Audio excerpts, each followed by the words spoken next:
I think around 50. About 100? I don't know. 11%. 12% of women representatives are there in the Indian Parliament. और ये बहुत ही कम number है, हमारी population को बिल्कुल रिप्रेजेंट नहीं करता है. Not surprising, yeah. It is really, really low. I was hoping, maybe I was a little hopeful, but disappointed. It is because economic empowerment, political power के बिना एक झूठ है. She deserves an opportunity at the decision-making level so that she can be a better representative for a woman herself. The last generation had, say, Indira Gandhi is a very strong role model for women, and for people like me, if I want to try to, I don't see anybody that I want to emulate. I think I can tell more what I need more than others. So women, those who are there in the parliament, they can raise voice for them and they can itself gain what they want from the nation. I, as a woman coming from the marginalized section of this country, I need more women from my region who understands my issues and is able to deliberate on that. The question should not be why, the question should be when it's happening. Namaskar. Women belong in all places where decisions are being made. मतलब महिलाएं उन सभी जगहों से ताल्लुक़ रखती हैं जहां नीति एवं कानून निर्माण का काम किया जाता है. जब हम निर्णय निर्माण की बात करते हैं तब सबसे पहले हमारे मस्तिष्क में भारत की संसद और राज्य की विधायिकाएं आती हैं, जहां से देश के सभी छोटे बड़े अहम मुद्दों पर नीति एवं कानून निर्माण का काम किया जाता है. लेकिन क्या वास्तव में इन विधायिकाओं में और संसद में महिलाओं का उतना प्रतिनिधित्व है जितना होना चाहिए? I look at the different states and frankly I don't see enough women in leadership positions. I don't see them leading enough companies, I don't see them leading enough states, I don't see enough of them in the Lok Sabha and the Vidhan Sabha. नहीं, वास्तविकता यह है कि भारत की संसद में 10% और राज्य की विधायिकाओं में 12% से अधिक महिलाओं का प्रतिनिधित्व आज तक नहीं बढ़ा है. बेटी को सदन में लाओ, बेटी को सदन में लाओ, हमारी सुनवाई क्यों नहीं होती? अभी लोकसभा में 545 सांसदों में सिर्फ 66 महिलाएं.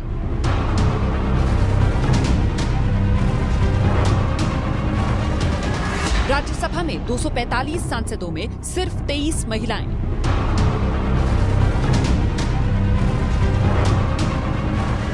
मोदी सरकार के 76 मंत्रियों में सिर्फ 9 महिलाएं.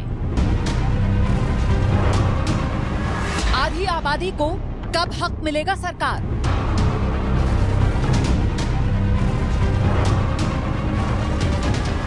महिला आरक्षण पर मौन क्यों है मोदी? महिलाओं के लिए संसद और राज्य की विधायिकाओं में 33% आरक्षण और इससे जुड़े हुए बिल को संसद में पेश कराने की कोशिशें दशकों से की जा रही हैं, लेकिन ये कोशिशें आज तक अपने अंजाम तक नहीं पहुंची हैं. Thanks to the vision of Rajiv Gandhi that we have mandatory reservation for women in panchayats and nagarpalikas. Today, over 40% of the 40 lakh elected representatives in urban and rural local bodies. Bharat की संसद में ऐसे भी क्षण आए हैं जब महिला आरक्षण बिल को पेश करते समय इसे हाथ से छीना गया है और टुकड़ों टुकड़ों में फाड़ दिया गया है. ये बात अलग है कि महिला राजनेताओं का आपराधिक रिकॉर्ड पुरुषों की तुलना में बेहद कम रहा है. हमारी विचारधारा है, हम उसको छोड़ते नहीं. हम महिलाओं को इज्जत देते हैं, हम महिलाओं की जो शक्ति है उसका प्रयोग करना चाहते हैं हिंदुस्तान को आगे बढ़ाने के लिए. 2000 महिला पुलिस स्टेशन 25% महिलाओं को पुलिस फोर्स में जगह देने वाले और 33% महिलाओं को विधानसभा लोकसभा में हम जगह देना चाहते हैं। हमने बिल रखा, विरोध किसने किया? बीजेपी ने, नहीं पास होने दिया। संसद और विधायिकाओं में महिलाओं के लिए 33% आरक्षण का मतलब है कि यदि यह बिल कानून का रूप लेता है तो संसद और विधायिकाओं की 1/3 सीटों पर महिलाएं बैठेंगी और इस 33% के भीतर भी 1/3 सीटें अनुसूचित जाति एवं अनुसूचित जनजाति की महिलाओं के लिए आरक्षित होंगी।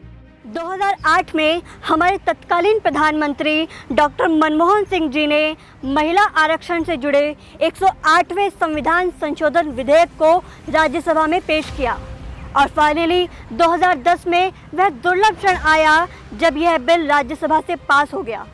लेकिन इतने साल बीत जाने के बाद भी यह बिल लोकसभा से पास नहीं हो पाया।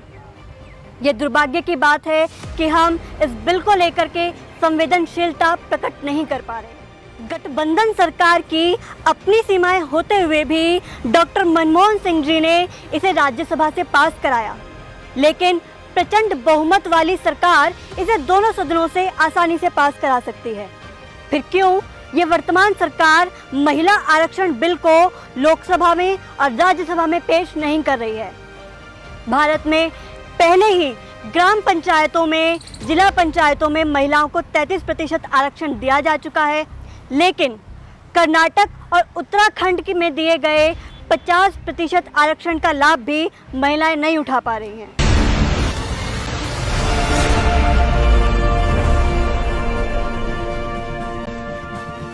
महिला आरक्षण बिल पे चर्चा करते हुए आज हमारे साथ राज्यसभा सांसद छाया वर्मा जी जुड़ी हैं।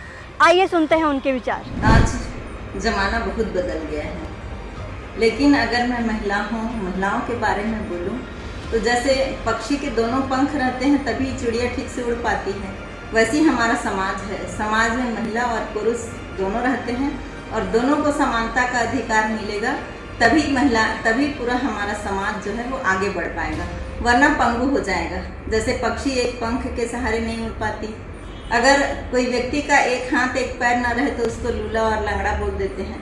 वैसे ही दोनों को समान अधिकार, समानता मिलेगा, तभी हमारा समाज सभी दृष्टि से विकास करेगा। अगर मैं कहूँ कि महिलाएं तो अब आगे आ रही हैं, लेकिन कहाँ आ रही हैं? पढ़ाई के क्षेत्र में आगे आ रही हैं, कलेक्टर, कमिश्नर, लड़ाकू विमान से लेके सारा कुछ कर ले रही हैं। लेकिन आज का जो परिदृश्य है, आज का जो समय है, हर चीज़ राजनीति पे आधारित हो गया है और राजनीति में महिलाओं को आरक्षण नहीं मिल रहा है। पंचायत स्तर पे आरक्षण हमारे राजीव गांधी जी ने दे दिया।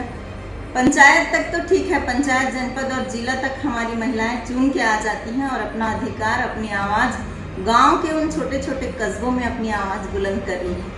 लेकिन अगर मैं विधानसभा की बात करूं, अगर मैं लोकसभा की बात करूं, अगर मैं राज्यसभा की बात करूं तो वहां पे महिलाओं का कोई आरक्षण नहीं है। और यही वो जगह है जहां से राजनीति शुरू होती है और जहां पे नियम बनते हैं भारत देश के लिए और जहां पे नियमों का पालन होता है। यहाँ पे महिलाओं का अधिकार, आरक्षण नहीं है, महिलाओं को उतना अधिकार नहीं रहा। आज भी मुझे कहने में कोई संकोच नहीं है कि आज भी हमारे देश में पुरुष प्रधान समाज है।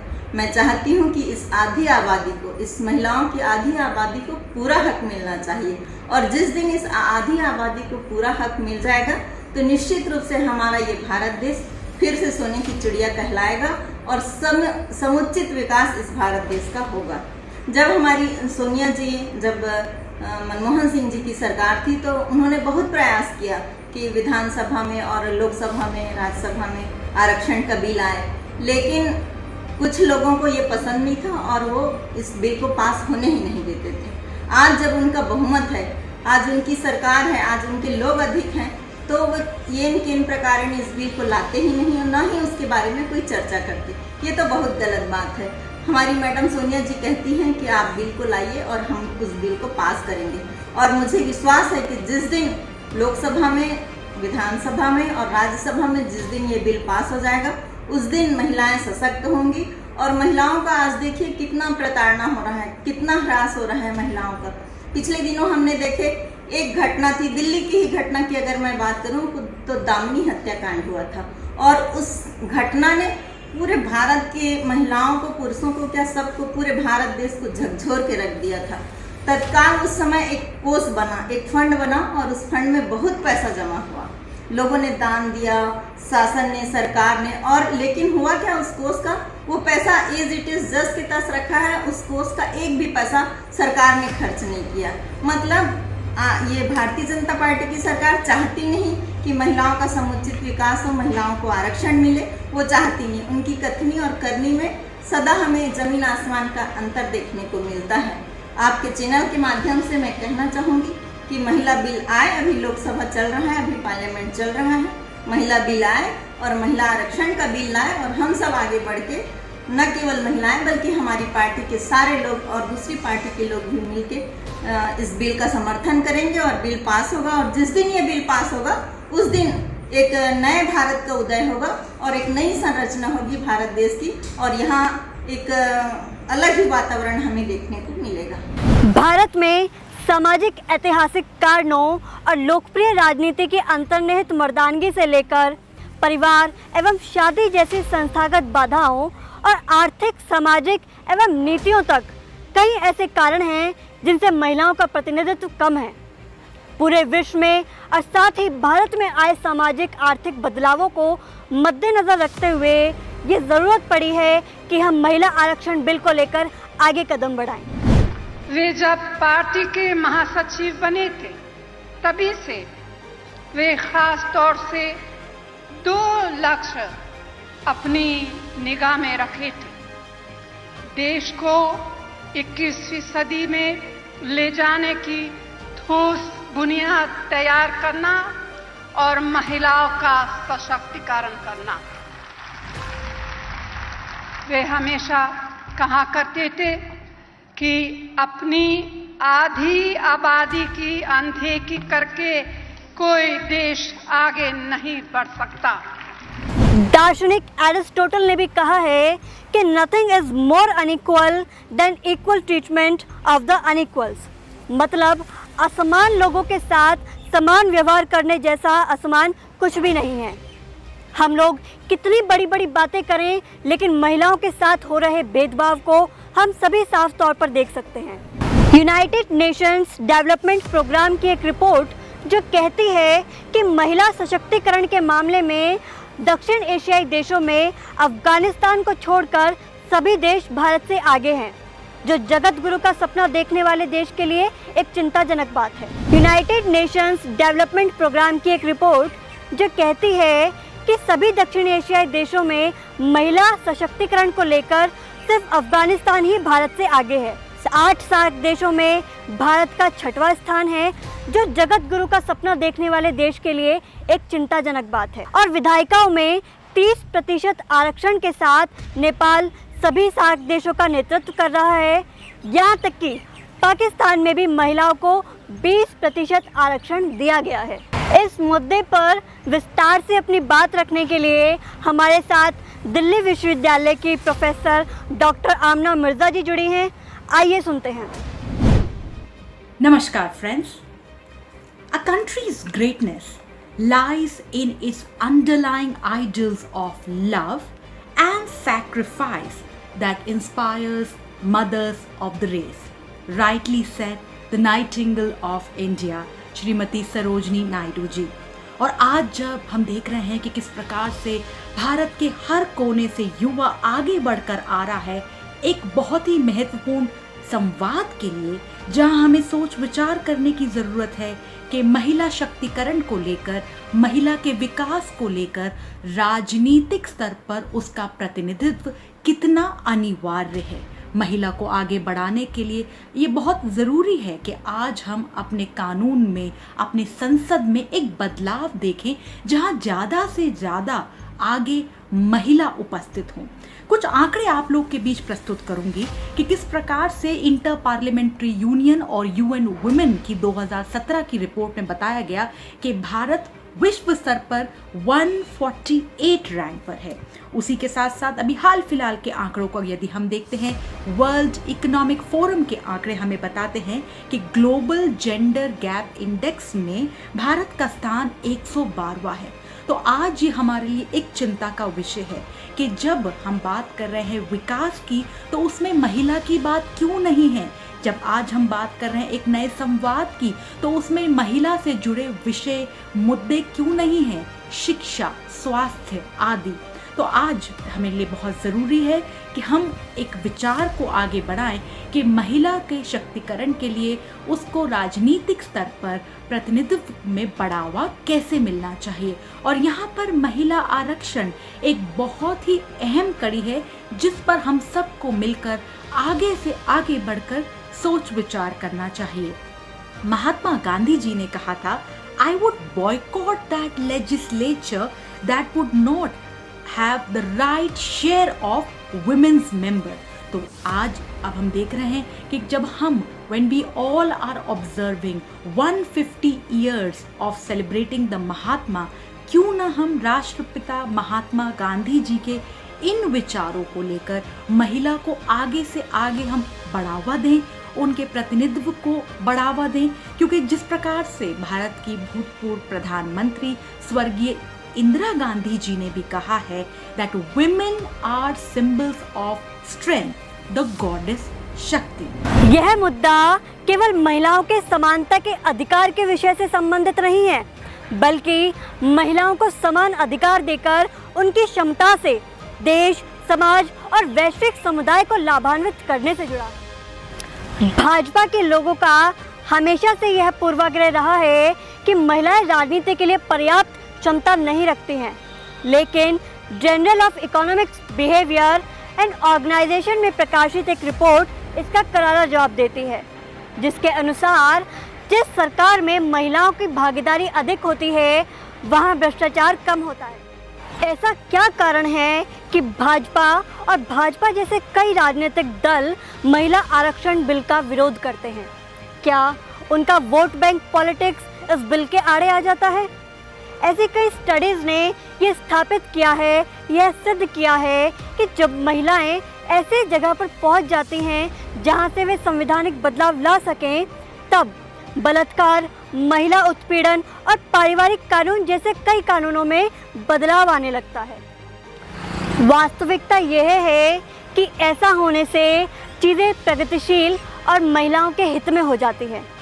भाजपा की मानसिकता और सोचने के तरीके के कारण उन्हें हर प्रगतिशील चीज़ से परहेज है। वे ये लोग चारों तरफ से कुंठाओं से घिरे हुए हैं।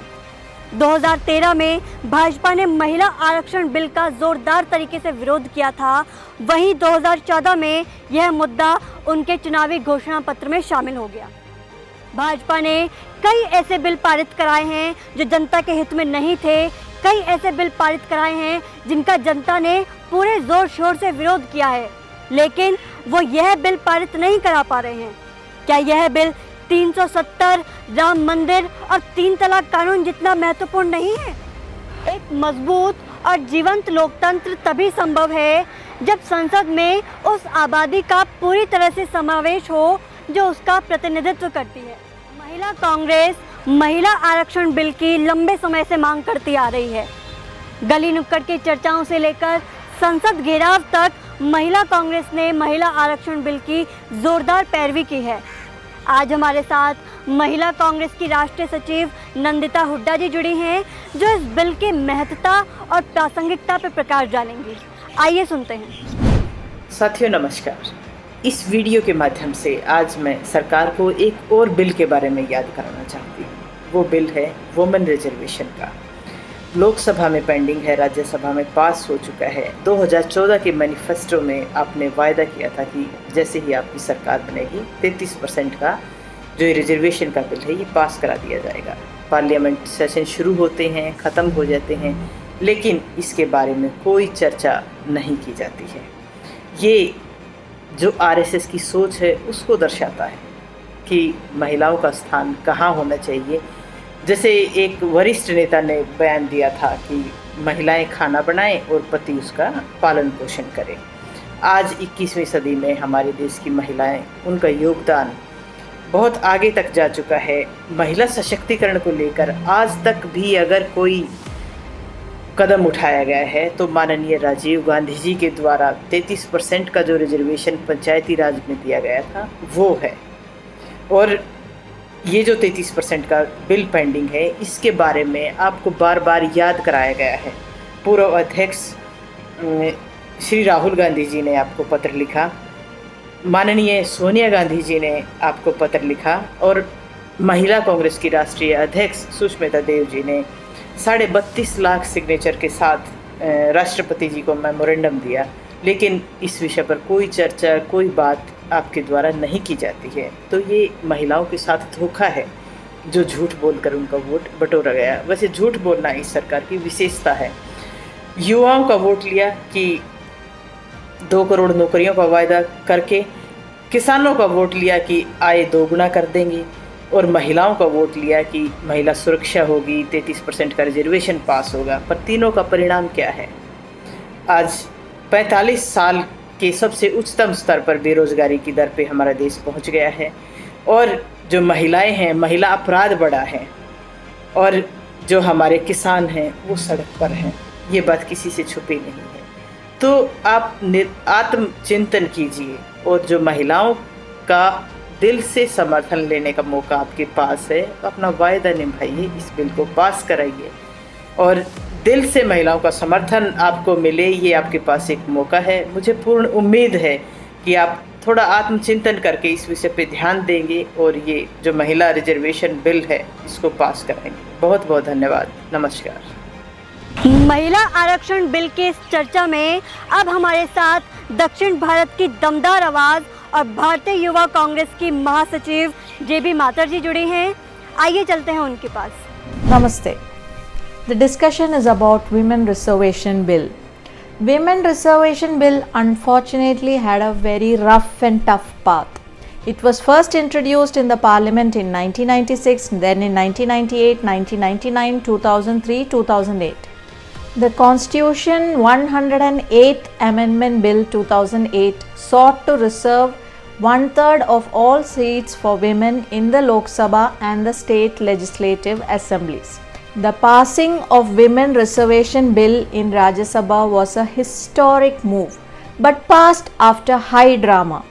As it is a dream of Sonia Gandhi ji and Rahul Gandhi ji, UPA pushed it despite the threat of withdrawal of support by Samajwadi Party and RJD, and it was passed by 2/3 majority in Lok Sabha. But then ally of UPA, Trinamool Congress, did not participate in voting.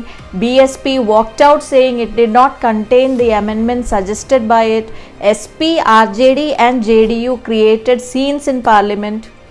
Ultimately, it didn't get through. So, since Lok Sabha did not pass it, it lapsed when 15th Lok Sabha was dissolved. Let us look what was BJP's stand regarding Women Reservation Bill. Representing BJP, Arun Jaitley in the Women Reservation Bill debate in Parliament said his party unequivocally supported the Women's Reservation Bill. If BJP values the words told by Arun Jaitley, now that BJP is in majority, they should get the Women Reservation Bill passed in Lok Sabha. The 17th Lok Sabha has the highest number of women MPs with 78 MPs, but still it constitutes only 14%. In all these years, 600 women have been legislators since 1962. About 280 constituencies have voted at least one woman MP, and 264 constituencies never elected women since 1962 to 2019. All these where the country's population consists of 50% women. In fact, Madam Sonia Gandhi has demanded on several occasions to Modi ji to use the majority they have in Lok Sabha to get Women Reservation Bill passed. She has told in several occasions that Congress party always and will continue to support Women Reservation Bill, which according to her will be a significant step forward in empowerment of women. In fact, we can proudly say we have women reservation in Youth Congress and NSUI from the booth level to National Committee, and I became State Gen Secretary of Youth Congress Kerala by winning through election and with reservation. And even the 73rd and 74th Amendment passed in 1993 reserved 1/3 of seats in local bodies for women, which was a historic step taken by Rajiv Gandhi. So we can say it with authority that other than Congress party, no other party has the courage to deliver the promise of reservation for women. Modi government always claimed a women's stride in leading the national transformation has been a defining feature under the Modi government. Under Prime Minister Narendra Modi, the focus has shifted from women development to women-led development and Nari Shakti and so on and so forth. If Mr. Modi truly means in Nari Shakti, he should accept the demand made by Madam Sonia Gandhi and pass women reservation bill in Lok Sabha and empower women. Bhajpa के नेताओं की कुंठित सोच समय समय पर हम सभी के सामने आती रही है। जब महिला आरक्षण बिल लोकसभा में पेश किया गया था, तब भाजपा के सांसद योगी आदित्यनाथ ने कहा था कि वह इस बिल के विरोध में सभी भाजपा के सांसदों का नेतृत्व करेंगे। और इसी व्यक्ति को भाजपा ने देश के सबसे बड़े राज्य उत्तर प्रदेश की कमान सौंप दी। योगी आदित्यनाथ यहीं तक नहीं रुके, उन्होंने एक लेख भी लिखा जिसमें उन्होंने कहा कि यदि महिलाएं पुरुषों जैसे काम करेंगी तो वह दानवीय हो जाएंगी, वह मानव नहीं रहेंगी। महिलाओं पर आपत्तिजनक टिप्पणियां करना, उनकी अवहेलना करना, उन पर तंज कसना और उन्हें पुरुषों से कमतर समझना हमेशा से ही भाजपा के चरित्र का एक हिस्सा रहा है। सांप्रदायिकता, झूठे भाषण, मीडिया और हिंसा की आड़ में सरकार हमेशा से ही महिला आरक्षण बिल और इस जैसे कई अहम मुद्दों से परहेज करती आई है, उनसे बचती आई है।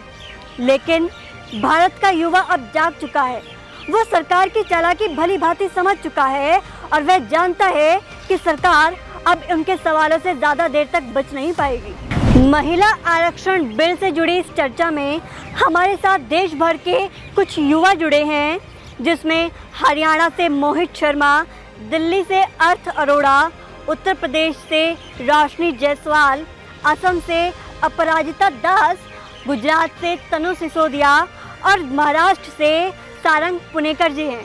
आइए सुनते हैं इनके विचार। साथियों, आज हम बात कर रहे हैं महिला आरक्षण बिल की। आपको पता है हमारे देश की जो सांस्कृतिक विरासत है उसके हिसाब से हमारे यहाँ महिलाओं को पूजनीय मान सम्मान दिया जाता है और उसके तहत देखा जाए तो महिलाओं को हर क्षेत्र में पूरा मान सम्मान देना चाहिए। और आपको पता है महिलाएं आज हर क्षेत्र में आगे आ रही हैं, तो उनकी प्रतिभा का हम राजनीति में भी इस्तेमाल कर सकते हैं। साथियों, महिला आरक्षण बिल 1975 में श्रीमती इंदिरा गांधी जी लेकर आए। उसके बाद श्री राजीव गांधी जी पंचायती राज में 33% महिला आरक्षण बिल लाए और उसके बाद कई बार ये संसद और लोकसभा में आया, लेकिन ये बिल पास नहीं हो सका। उसके बाद 2008 में हमारे देश के पूर्व प्रधानमंत्री मनमोहन सिंह जी की सरकार में ये बिल राज्यसभा में आया है, क्योंकि हमारी राष्ट्रीय अध्यक्षा श्रीमती सोनिया गांधी जी इस बिल को लेकर प्रतिबद्ध है। उनका कहना है कि महिलाओं को उनका पूरा मान सम्मान मिलना चाहिए। इसके तहत 2010 में ये बिल राज्यसभा में पास करवाया गया। इसको राज्यसभा में पास करवाने का मकसद ही यही था कि ये बिल की मियाद बनी रहे। साथियों, अगर मैं बात करूं अपने प्रदेश हरियाणा प्रदेश की, तो हमारे यहाँ पर महिलाओं की स्थिति राजनीतिक में बहुत कमजोर है। यहाँ यह प्रदेश दिल्ली के साथ तो लगता है और राष्ट्रीय राजधानी क्षेत्र में भी आता है और इसकी गिनती विकसित प्रदेशों में होती है। इसके इतर अगर मैं बात करूं, पश्चिम बंगाल हो, उत्तर प्रदेश हो, बिहार हो, जो आर्थिक और शैक्षणिक रूप से पिछड़े हुए हैं, वहाँ पर महिला मुख्यमंत्री हुई हैं, लेकिन हरियाणा में अभी तक महिला मुख्यमंत्री नहीं है। हरियाणा की महिलाएं दूसरे प्रदेशों की मुख्यमंत्री तो रही हैं, लेकिन अगर हम हरियाणा की बात करें तो ये अभी हमें इसकी कल्पना भी नहीं की जा सकती, क्योंकि होने को तो ये कल आने वाले कुछ सालों में हो जाए, लेकिन अभी धरातल पर ऐसा कुछ नहीं लग रहा कि हरियाणा में महिला मुख्यमंत्री हो। अगर आपको साथियों जानकर हैरानी होगी, हरियाणा से अभी तक सिर्फ 6 सांसदों ने संसद में हरियाणा का प्रतिनिधित्व किया है और विधानसभा की बात करें तो ये प्रतिनिधित्व और भी कमजोर है। आप एक कल्पना कीजिए, जब 33% आरक्षण महिलाओं को मिल जाएगा तो विधानसभा में जब महिलाएं बैठेंगी तो हरियाणा की विधानसभा का नक्शा क्या होगा।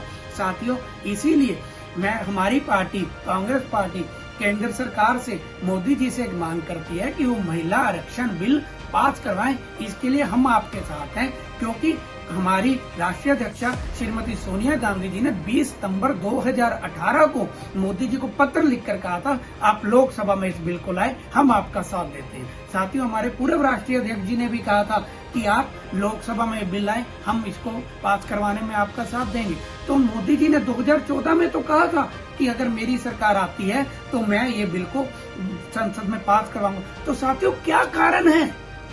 मैं पूछता हूँ, कारण क्या है कि मोदी जी संसद में बिल नहीं ला रहे? 6 साल से वो सत्ता में है, पूर्ण बहुमत की सरकार है, आप इस बिल को पास करवाए। हम आपसे मांग करना चाहते हैं, क्योंकि अगर महिलाओं की संख्या विधानसभा और संसद में ज्यादा होगी तो महिलाएं अपने हक के लिए आवाज उठाएंगी, क्योंकि एक महिला ही बता सकती है कि उसको क्या चाहिए। महिलाओं का विधायी पदों पर होने का महत्व है कि सामाजिक और आर्थिक नीतियों में ज्यादा न्यायोचित होना और कानून और नीतियों का ज्यादा न्यायोचित होना। इसीलिए मैं मांग करना चाहता हूं कि केंद्र सरकार इस बिल को जल्दी से जल्दी लोकसभा में पास करवाए। धन्यवाद। नमस्कार। Apart from the unfulfilled promises, huge downfall of GDP, increasing wage gap between the rich and the poor, and overall collapse of democracy in our country, the BJP has stood unsuccessful in passing one of the most important bills of 21st century, the Women's Reservation Bill. The bill that the BJP government promised the voters both in 2014 and 2019 manifestos, but has completely failed to even table once in past 6 years. Women today constitute around 48% of India's 900 million voters. However, in the Lok Sabha, women MPs constitute just 14% of the House. 78 women MPs in a House of 542 seats. And mind you, 17th Lok Sabha has highest number of women MPs till date. The Women's Reservation Bill was initially introduced in the Parliament on September 12, 1996 in Lok Sabha by the then Prime Minister Shri H.D. Devegowda ji. The UPA-1 government led by Prime Minister Manmohan Singh ji again introduced the bill in Parliament, and the bill was passed by Rajya Sabha on March 9, 2010. But it is still left pending in Lok Sabha.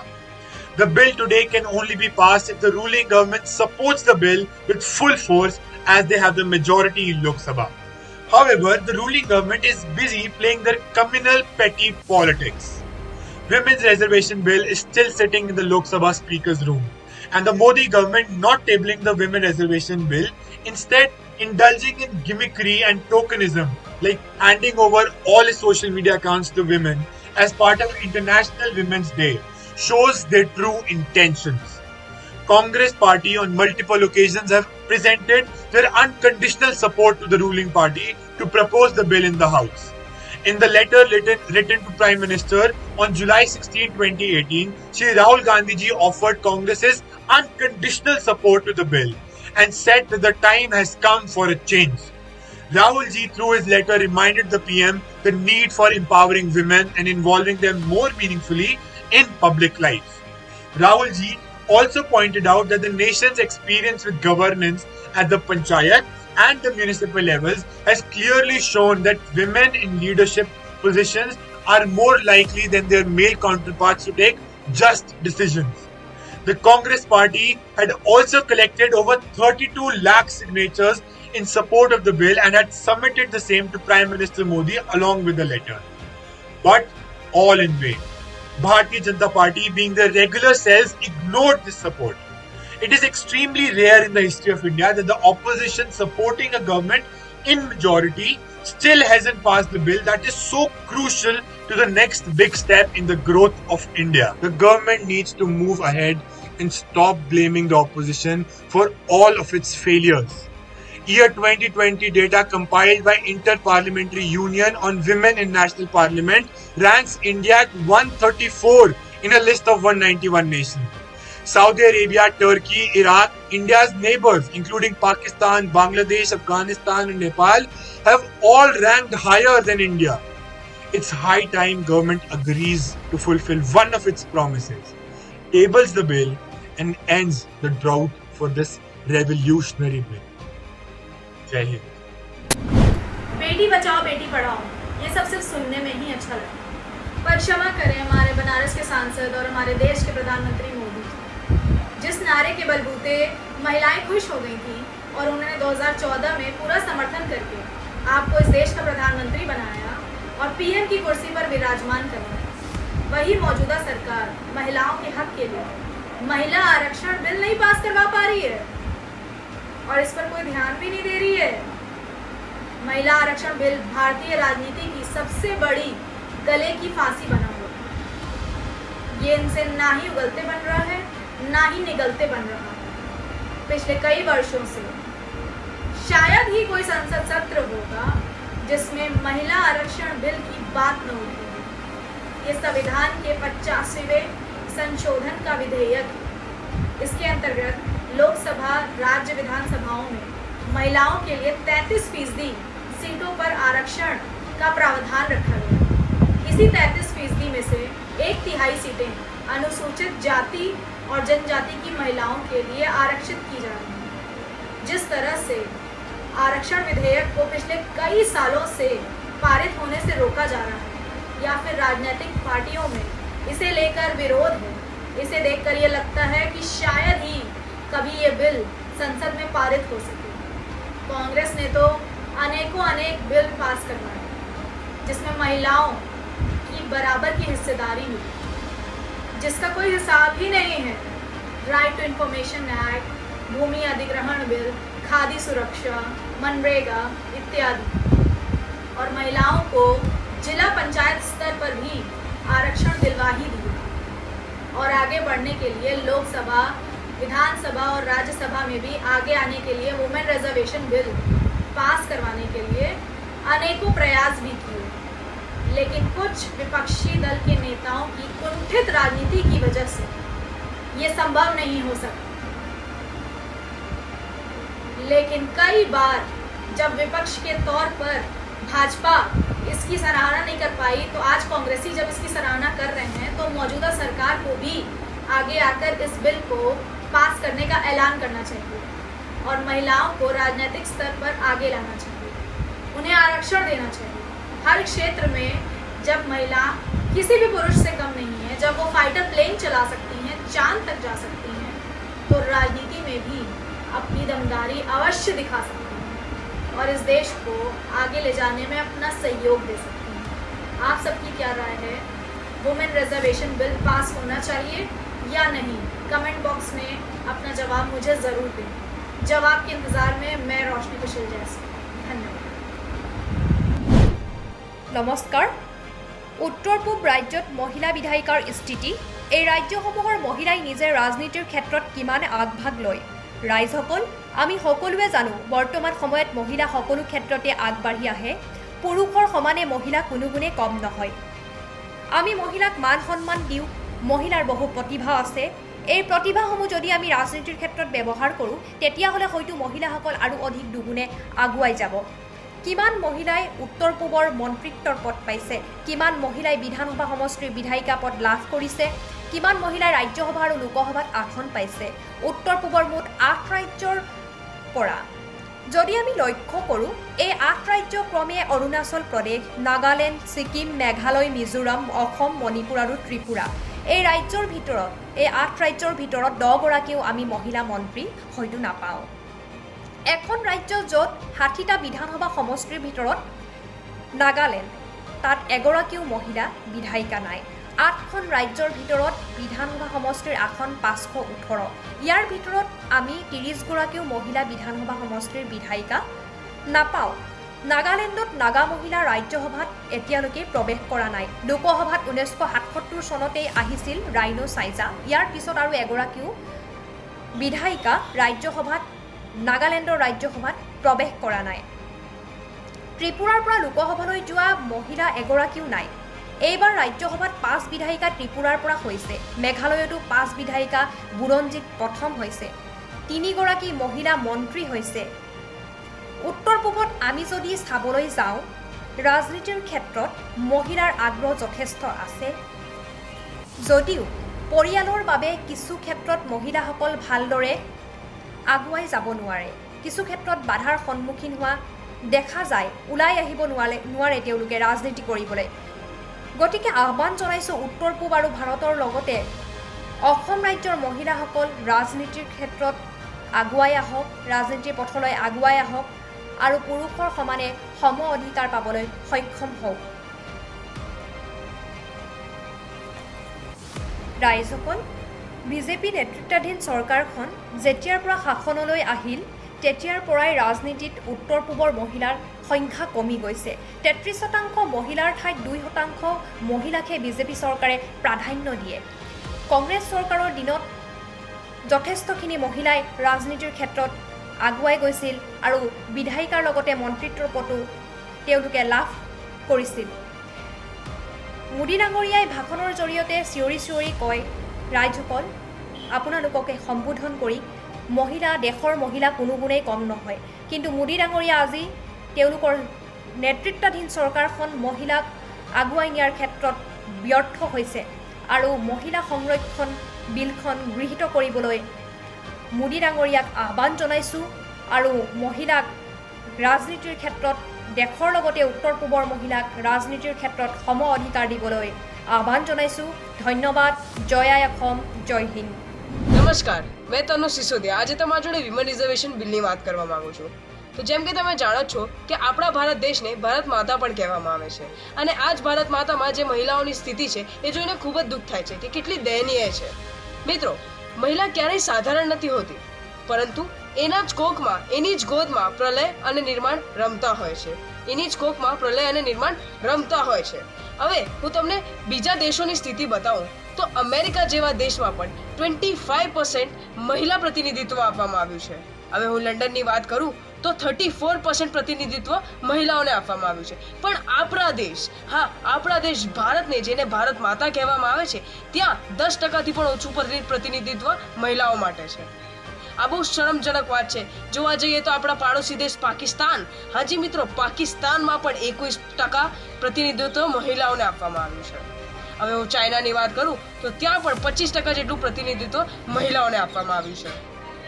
આ ખૂબ જ દયનીય અને ખૂબ જ ખરાબ વાત છે કે આપણા દેશ, જ્યાં ભારત માતા કહેવામાં આવે છે, જ્યાં માતાને, જ્યાં મહિલાને એક શક્તિ રૂપે જોવામાં આવે છે, ત્યાં જ આપણે મહિલાઓનો સારી રીતે ઉપયોગ નથી કરી શકતા, એમની શક્તિનો સારી રીતે ઉપયોગ નથી કરી શકતા। જોવા જઈએ તો આજ સુધી ખાલી એક જ મહિલા વડાપ્રધાનમંત્રી શ્રી સ્વર્ગીય ઇન્દિરા ગાંધીજી હતા અને એમના ટાઈમ પર આખા વિશ્વમાં આપણો ભારત માતાનો ડંકો વાગતો હતો। અને આજની સ્થિતિ જોવા જઈએ તો આખા રાજકીય સમીકરણમાં મહિલાઓની સંખ્યા ખૂબ જ ઓછી છે। હવે હું આપણા રાજ્યોની વાત કરું તો હાજી, આપણા રાજ્યોની, જે ઇન્ડિયાની અંદર જે રાજ્ય છે એની વાત કરું તો યુપી, જે સૌથી મોટો રાજ્ય છે, ત્યાં કુલ 403 સીટ્સમાંથી ખાલી 38 સીટ્સ મહિલાઓ માટે છે। અને હું મહારાષ્ટ્રની વાત કરું તો 288 સીટ્સમાંથી ખાલી 20 સીટ્સ જ મહિલાઓ માટે છે। હવે હું બિહારની વાત કરું તો 243માંથી ખાલી 28, હાજી ખાલી 28 સીટ્સ મહિલાઓ માટે છે। હવે હું આપણા ગુજરાતની જ વાત લઈ લઉં તો બહુ શરમજનક વાત છે કે 182 સીટ્સમાંથી ખાલી 16, માત્ર 16 સીટ્સ મહિલાઓને આપવામાં આવી છે। આખા દેશની વાત કરું તો 4865, હાજી 4865માંથી ખાલી 440 સીટ્સ મહિલાઓને આપવામાં આવી છે। આ ખૂબ જ દુઃખ અને ખૂબ જ ખરાબ વાત છે કે જ્યાં મહિલાઓને ઉપર રાખવું જોઈએ ત્યાં જ મહિલાઓને આટલે નીચે રાખવામાં આવે છે। હું ખાલી એટલું જ પૂછવા માંગીશ કે જે તમે વાયદા કર્યા હતા 2014માં કે તમે વિમન રિઝર્વેશન બિલને આગળ લાવશે, એ તમારો વાયદો તમે ક્યારે પૂરો કરશો? કારણ કે હમણાં જોવા જઈએ તો આપણો દેશ ભારત નીચેથી 20મા નંબર પર છે વિમન રિઝર્વેશન બિલ માટે। प्रतिनिधित्व नीचेથી 20મા નંબર પર છે। સૌથી ખોટી વાત છે। स्वातंत्र्य लढ्यामध्ये पंडित जवाहरलाल नेहरू, महात्मा गांधी, सरदार वल्लभभाई पटेल यांचबरोबर अनेक स्त्रियांनी मोलाचे योगदान दिलेले आहे, ज्यात की सरोजिनी नायडू, कॅप्टन लक्ष्मी सेहगल, कल्पना दत्त या महिलांनी मोलाचे योगदान दिलं आणि त्यांच्या कार्याचा ठसा उमटवला। स्वातंत्र्य मिळाल्यानंतर महिलांना मतदानाचा अधिकार दिला गेला आणि खरी सुरुवात झाली स्त्री पुरुष समानतेच्या लढाईची। महिला या फिनिक्स पक्षाप्रमाणे फुफुट्यातून उठून आकाशामध्ये उंच झेप घेत आहेत आणि वेगवेगळ्या क्षेत्रांमध्ये त्यांच्या कार्याची छाप उमटवत आहेत। भारताच्या जडणघडणीमध्ये महिलांचा खूप मोठा वाटा राहिलेला आहे। आज कित्येक स्त्रियांच्या प्रेरणास्थाने स्वर्गवासी इंदिरा गांधीचे आहेत, ज्यांनी 1975मध्ये महिला आरक्षणासाठी प्रामाणिक काम केले। स्वर्गवासी राजीव गांधीजी यांनी पंचायत राजमध्ये 33% आरक्षणासाठी प्रामाणिक काम केले, जे की माजी पंतप्रधान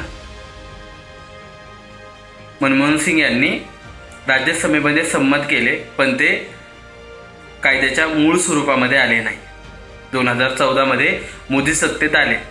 त्यांनी सत्तेत येताना काळा पैसा, बेरोजगारी, महिला आरक्षण, बेटी बचाव यासारख्या अनेक घोषणा केल्या आणि 6 वर्षे मोदी एक हाती सत्तेत असताना त्यावरती मात्र ब्रही काढत नाही.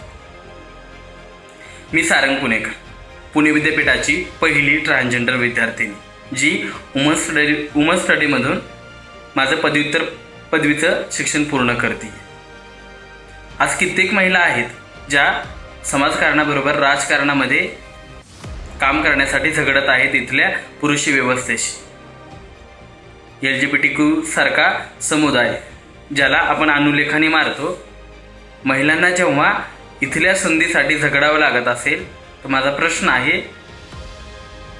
कि माझं काय?